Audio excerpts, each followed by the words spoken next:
Big thanks to Cardmarket for sponsoring today's video. And so you always have to just be aware of this fucking stupid ass card that prevents you from playing the goddamn game.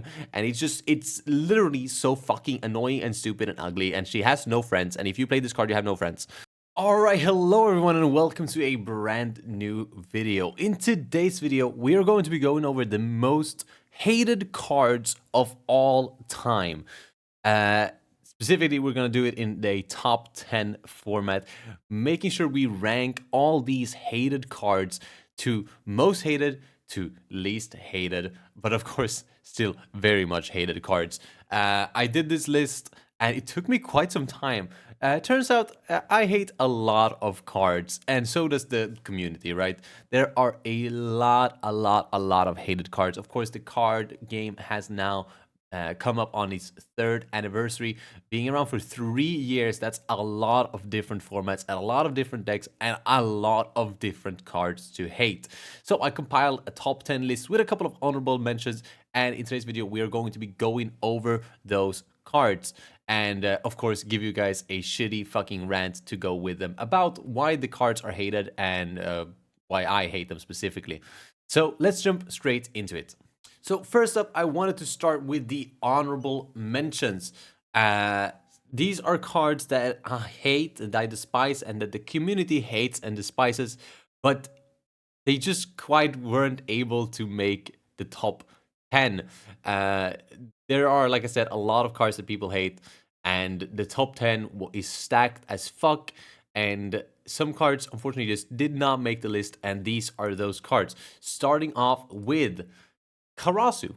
Everybody fucking hates Karasu. I'm a Bege main. I've been playing Rev Army for forever, basically, and I don't see it like other people do. So I could not put this in top 10 in my own opinion, right?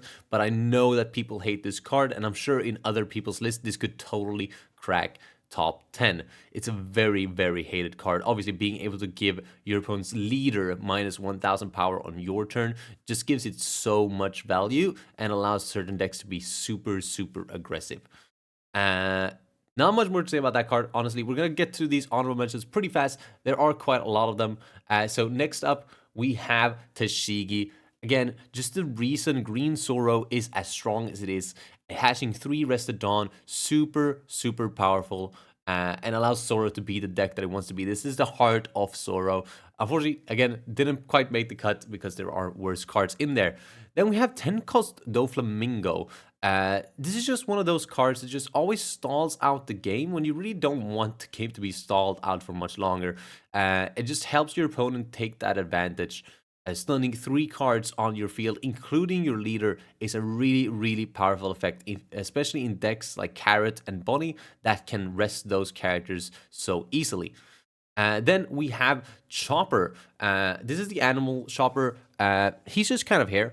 I think he's a very hated card in general because he just allows you to go so wide, so cheap, right? Playing off the top of your deck instead of from your hand allows you to just go really wide without losing that normal hand size. So just a super, super powerful card, and a lot of decks hate going up against aggro Zoo decks.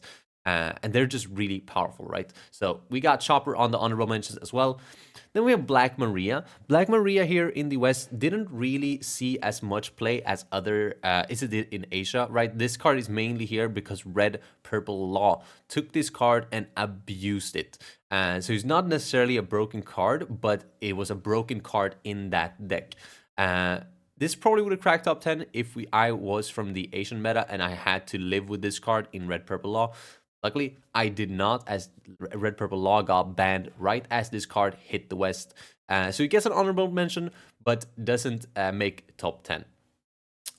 Then we have the 5 Elders. Yes, now people are going to clown on me because in my top 10 most hated leaders, I put Emu at number 1, but 5 Elders doesn't make the top 10. Well, it's because the 5 Elders, while being an insanely stupid card and broken, it has not been around for that long. It doesn't have the longevity of hate that some of these other cards from the top 10 hate. Like, they've built up hates throughout the years, right? And this card, of course, when you see it, you're gonna hate it. But the card itself actually just goes away, right, as you use it, right? So you don't build up that hate, right? Because it's not on board, right? Ever, right? So it doesn't actually put that much hate into my soul as the deck itself of Emu does. I hope that makes sense to you guys. That was my logic for putting it in the honorable mention instead of cracking the top 10. Then we have Sanji and Pudding. Again, this is just one of those cards that are really good in a specific deck, and you hate to see it, especially when you can hit like back to back by one of these. And it's just a really, really powerful card that allows green purple Luffy to absolutely pop off. But realistically, it's just played in one deck, and it's not that much hate for it. It doesn't crack top 10, that's for sure. This one I was pretty confident with not cracking the top 10. Then we have the restand event for Zoro. Again, just like with Tashigi, right? This is one of those cards you just hate to see, and it is like Green Zoro's whole thing, right? But it doesn't quite crack the top 10. Cards basically that are specific to one deck aren't necessarily gonna crack the top 10 in this list at least. The top 10 is stacked, guys. You just gonna have to trust me. Then I put promo buggy. Similar argument here, right? Where it's like this is only used in buggy, but if you are one of those decks that get completely shut down by promo buggy, you absolutely despise this card. This card is actually just insanely fucking stupid against the decks that it is good against, but definitely not enough to crack top 10. And then finally, I got every banned card. It has a little asterisk because there is one banned card that actually does make the top cut because it is just that fucking hated. But cards like Moby Dick, Reject, obviously like Moji and Kabaji is probably not making the honorable mentions even. But just in general, cards that are banned, right? Like Nine Mom and Katakuri, those are not making this list. But it probably deserved like a mention. Even like One Cost Nami and Curly Dadan, those were very, very hated back in the day. And I think they all deserve some sort of honorable mention in some way, shape, or form. Because there's a reason they're banned, is because people fucking hate them because they're broken. But that's going to be it for the honorable mentions. Let's jump straight into the actual top 10. All right, at number 10, we have Red Rock. Of course, Red Rock is just that card that it's like when you see it, you're like, fuck, I cannot believe he just fucking Red Rocked me. It's a bottom decking that bottom decks anything in the entire game, basically. 6 Dawn to remove a 10 cost, 11 cost, 12 cost, 13 cost. It doesn't care how big your guy is. You could spend your entire turn, right, playing out a thing, and you're like, okay, this is my win con. Next turn, I'm gonna absolutely demolish these guys. And then boom, Red Rock comes down, and your entire day is ruined. It goes to the bottom of the deck as well, so no trash. Recycling, anything like that can help you with this. This card just says it's gone. And despite this really good effect, it still has the trigger to bottom deck a 4 cost, which can be game changing in a lot of games if you hit this.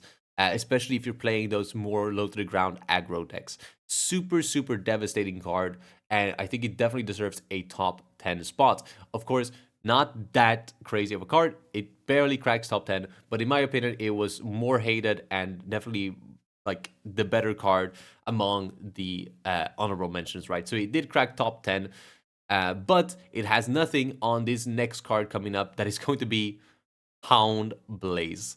Number 9, Hound Blaze here. Up to one of your leader or character gains plus 3,000 power during this turn. Then place a character with a cost of 2 or less at the bottom of the owner's deck. Doesn't sound too crazy on paper, right? Bottom decking a 2 cost is not really ever going to be relevant, which is why you might have never heard of this card. This card was specifically only played in one deck, and that deck was Blue and Black Sakazuki from OP05. And the reason this card was so good was because that deck was filled with cost reduction. You absolutely had Hina -4, you had Ice Age -5, you had Great Eruption -2, you had so many reduction cards, and then you just had this, which basically now has the same effect as Red Rock, right? Bottom decks are fucking anything, but you also give plus 3000 power to something, which means now all of a sudden your searchers are swingers. Your leader can swing big, and it's absolutely devastating. And funnily enough, because it's a 2 cost plus 3, you don't even have to bottom deck anything, right? You can just make this like an aggressive play when you're pushing for lethal just to get that additional 1k power on something. Super, super powerful card, and definitely deserves a spot in the top 10. The people who played in the Sakazuki meta know exactly why this card is here.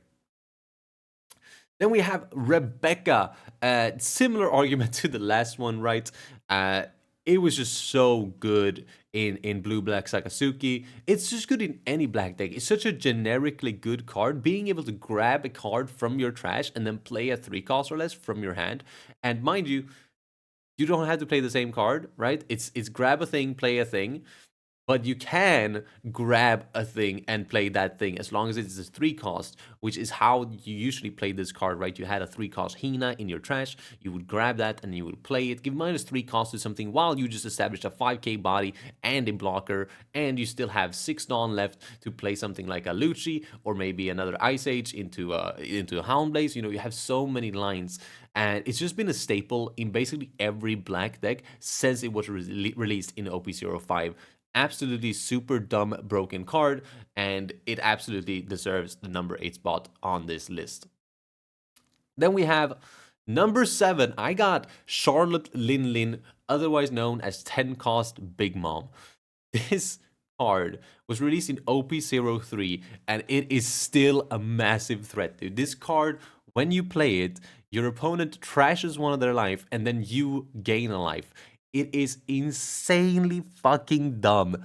The amount of times you would just play a game against like Katakuri, and you would just play grind, and then it would hit 10, and it would just heal and trash one of yours, and then it would just drop another one, and it would just trash and heal, and then it would just drop another one, and trash and heal, and boom, all of a sudden you're sitting there on no life. You haven't been able to put any pressure on your opponent because they've been able to do whatever the fuck they want with 12k bodies that heals, right?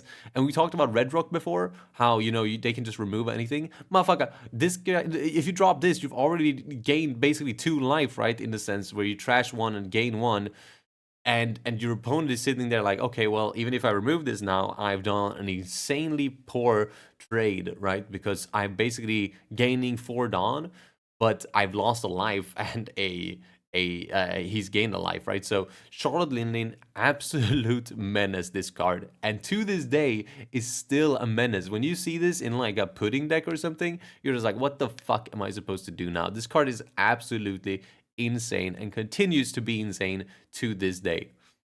Number 6. Now we're getting into the really, really hated cards here. Number 6, I got 8 cost Kid. 8 cost Kid has been that guy, released all the way back in OP01. This guy literally just says, like his magnetic powers, right? He says, every attack is coming at me and nothing else. And that just means you cannot attack your opponent's leader.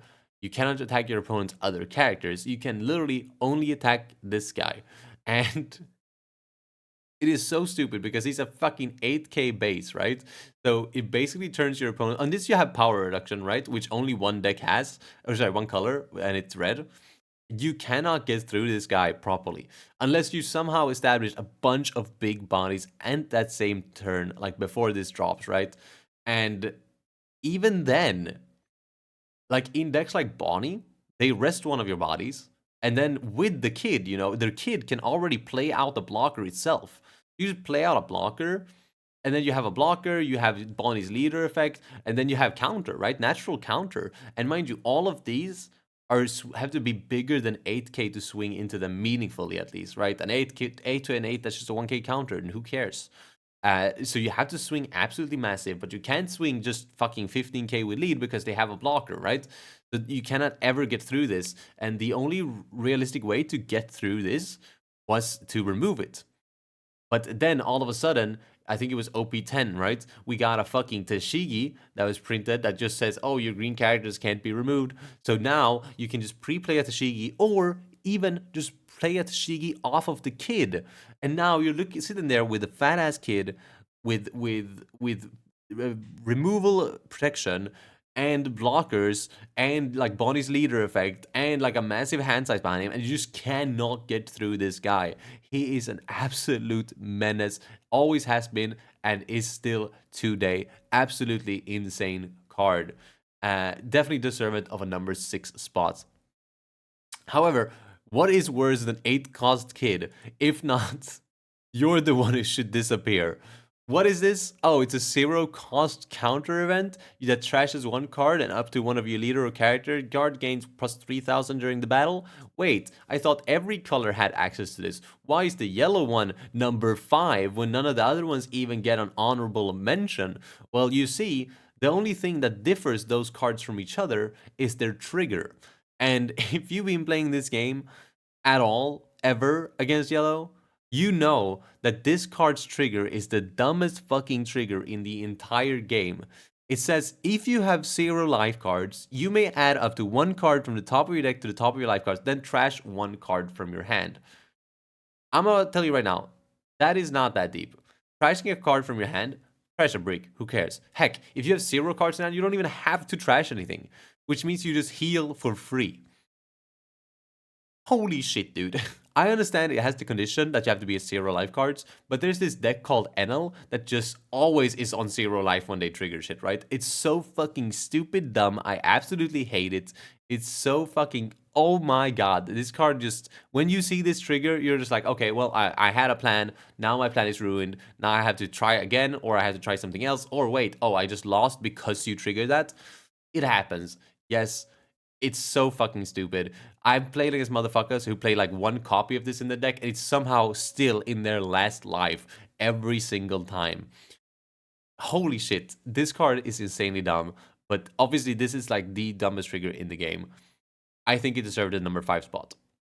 However, there is another card that has a similar effect to this, which in my opinion should, like, they were interchangeable in their spots, but I think that the worst one of them is going to be Bege, our number 4 spot. The fact that this card is a fucking 2k is so dumb. It's a 3 cost 3k 2k counter with the trigger up to one of your opponent's leader or character cards cannot attack during this turn. You could argue that the 0 cost event has a better trigger than Bege, right? But they just work in so many different ways, and the difference is Bege doesn't mean you can trigger that out of any life, right? It doesn't have to be your last life, unlike the 0 cost event. So I think the Bege is worse, but it has basically the same effect, right? Arguably, if you're playing against decks that can restand, like if you're playing against a 9 cost Zoro or just the green Zoro leader in general, then Bege is just gonna be an even better trigger because he can now negate multiple attacks off of just the trigger, right? And of course, the absolute worst thing that can happen is your opponent sits on 1 life and they're big chilling because they have a 0 cost in life. Boom, trigger. Oh, heal 1. Oh, would you look at that? I healed a Bege, and then boom, game over. Like no, like almost no decks can get through shit like that. It's actually so fucking stupid, dumb, and yeah, yellow definitely deserved some spots on this top 10. And I had to give number 5 and number 4 to these stupid triggers that everybody is afraid of. But now we're going into the big 3 of hated cards. I've got at number 3, I got Hody Jones. Now, Hody Jones doesn't really see play anymore because they printed a card called Dead Man's Game, which has the exact same effect as Hody, but it's an event, right? It's not a body, and it costs less. But Hody Jones is a 7/8 rush on play. Rest up to the total of 2 of your opponent's characters or Dawn cards. Then add 1 card from the top of your life cards to your hand. Is it stupid? Yes, right? You can just tap down 2 blockers. Like, your opponent doesn't stand a chance. And then, like, you can't even, like, keep Dawn up because they just rest your Dawn too.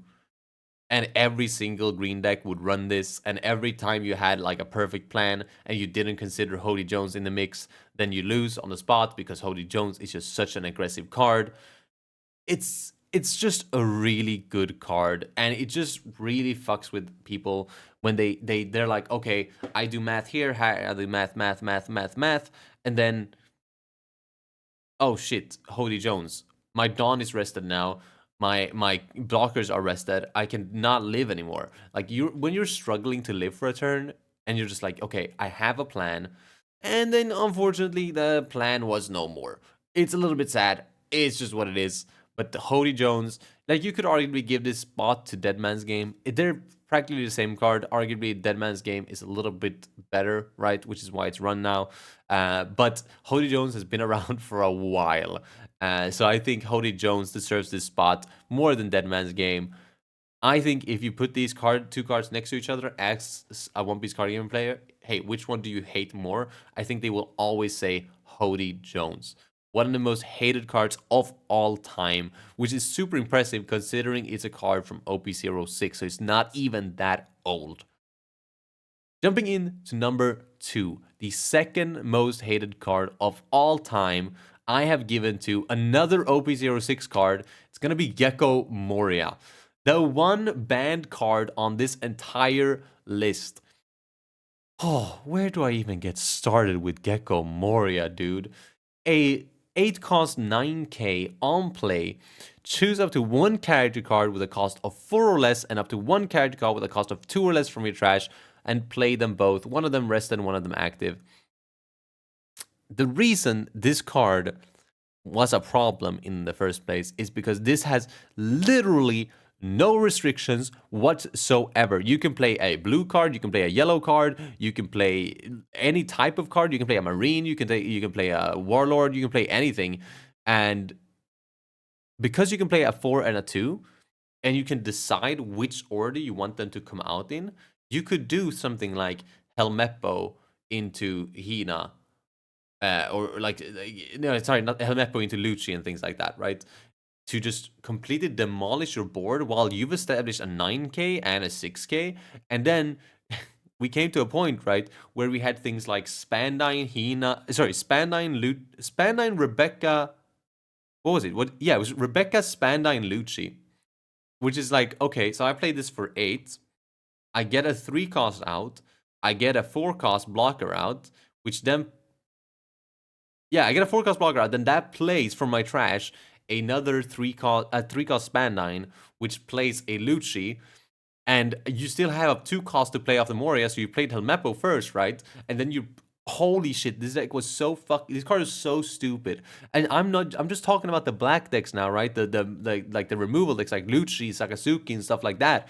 This card was used in every black deck. This card was used in BY Luffy to make it the best deck in format for a while, dude. The fact that you could just play this to recover your babies from the trash, and 2 of them at the same time, by the way, well, you still had 2 Dawn left to slap on your leader, to use your leader effect, and just continuously cycle out everything you ever wanted, draw cards, get blockers out, become a 9k lead, and it just had to be banned because it's such a generically good card that it just should have been locked. It should have been a little bit locked to Thriller Bark, or to even to Moria, to anything, or just like play Thriller Barks. It's it's an insanely stupid card. And everybody who's played this game since OP06, or even, I think it was up until OP09 that it got banned or something. Holy shit, this card's been around the block, and it's definitely one of the most hated cards, if not the most hated card in the entire game. However, I put one card above this card, and a lot of people are going to disagree with me on this one because I've had this discussion in streams multiple times. However, I'm sure that a lot of people will agree with me that the worst card in the entirety of the One Piece card game is going to be another OP06 card in Pudding. I think we can all agree that getting hit by a pudding is one of the worst feelings in the entire world. Yes, not in the One Piece card game, in the world. Bro, this is like heartbreaking stuff. I don't give a fuck you got dumped, bro. If you got puddinged, I bet you're going home and you're crying yourself to sleep, bro. This card is so insanely fucking dumb. it forces you to shuffle your entire hand back into your deck and then draw 5 cards. If this card had some sort of restriction of how many cards your opponent had to have in your hand, it would be so much more fine. But it has no restriction. You can just play this whenever. And the problem with this, specifically in this card game, is that a lot of early turns in One Piece are done searching, right? So if I spend my first couple turns searching, setting up my hand, and I'm like, okay, well, now I have my Secret Sabo that I'm going to play on 6, and I have my Dragon Sabo I'm going to play on 8. Boom, I just got puddinged, and I had 8 cards in my hand. So I just lost 3 cards for 4 Dawn, mind you, insanely stupid power value, and I now lost the entire setup that I set up these last couple turns to do. And the problem with pudding, and I've said this before, is that it prevents you from playing the game the way it was intended to be played. If I'm sitting, right, game start, 5 cards in hand, boom, draw for turn, 6 cards in hand, I'll play a card, back down to 5, and then it's your turn, and you swing at me, and I'm a 5 life leader. Well, look at that. I'm going to want to take that life because I want to find my combo pieces, and I want to be consistent, right? And that way I need to draw as many cards as I can before my upcoming turns come. So I have to take a life, and then boom, I'm on 6 cards. Next turn, we do the same thing. I draw for turn 7. I'll play a card. Let's say that fucking card replaces itself, or maybe it doesn't. I still am at 6 cards in hand, and boom, they swing in my face massively, and I have to take it because there's no way I'm dropping my entire hand to counter a 9k swing, so I'm taking it. And boom, just like that, I'm on 7, 8 cards, and pudding is fucking there. Just swing, pudding comes down, and I just lose the game because now I've lost a bunch of fucking valuable resources, and there was nothing I could have ever done to play around it except counter that first 5k swing, so I didn't have to take that first life. But literally, that just prevents me from playing the game the way I want to. I've been having this problem specifically with Roger recently and with Sabo, decks that really, really like taking their early life because you're not really as worried about taking them later in the game because you're a bigger leader, and you, like in Sabo, you have a bunch of blockers that are big, right? But in Roger, you're just literally a 9k leader. But you're forced to counter them anyways, because otherwise you run the risk of getting puddinged. And it's just a stupid card. It doesn't cost enough. It's literally a body. It has counter. It doesn't punish you at all to run, right? And so you always have to just be aware of this fucking stupid ass card that prevents you from playing the goddamn game. And it's literally so fucking annoying and stupid and ugly. And she has no friends. And if you play this card, you have no friends. Okay, I think I'm done. I think that's it. I think my rage, we're heated. We've been heated enough. Pudding is cringe. I understand. That's gonna be it for today's video. Hopefully you enjoyed. If you did, don't forget to like the video and subscribe as well if you want to see more content like this. Other than that, I will see you in the next one. Peace.